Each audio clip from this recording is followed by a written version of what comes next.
अरे राम, आज देर हो गई। सेठानी का मुंह याद आते ही डर लग रहा है। फिर गालियां सुननी पड़ेंगी। जल्दी निकलना होगा। अजी, थोड़ी देर रुक जाइए, खाना बस बन ही रहा है, खाकर ही चले जाइए, ऐसे खाली पेट मत जाइए। अभी खाना खाने का वक्त नहीं है। अब तो सेठ जी के यहाँ पहुंचकर सेठानी जी की गालियां खानी होंगी।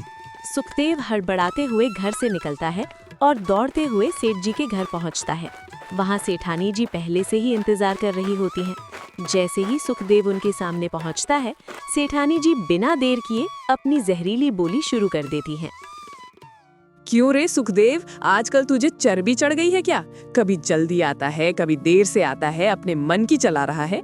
यहाँ इतने सारे बर्तन पड़े हैं, सुबह से हम दोनों ने खाना तक नहीं खाया और तू सेठ की तरह आराम से उठकर देर से आ रहा है। लगता है काम से ज्यादा अब आराम प्यारा हो गया है। काम में मन नहीं लग रहा है क्या? सीधे सीधे बता दे, बोल तो अभी हटा देती हूँ, फिर घर में बैठकर दिन भर आराम करना। लेकिन याद रखना, यहाँ काम करने वाले 100 मिल जाएंगे, तेरे बिना भी हमारा काम रुकने वाला नहीं है। आगे से ध्यान रखूंगा सेठानी जी।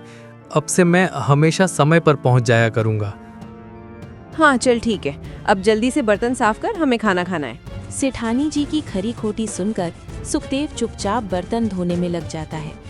अगले दिन सुखदेव की पत्नी सुधा की तबीयत बिगड़ जाती है। सुखदेव उसे दवाइयाँ खिलाता है, इसी वजह से उसे थोड़ा देर हो जाती है।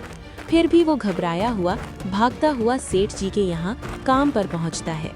सुनो सुखदेव, अब तुम हमारे यहाँ काम नहीं करोगे। तुम्हारी जगह मैंने किसी और को रख लिया है। तुम अब घर पर बैठकर आराम से आराम करो।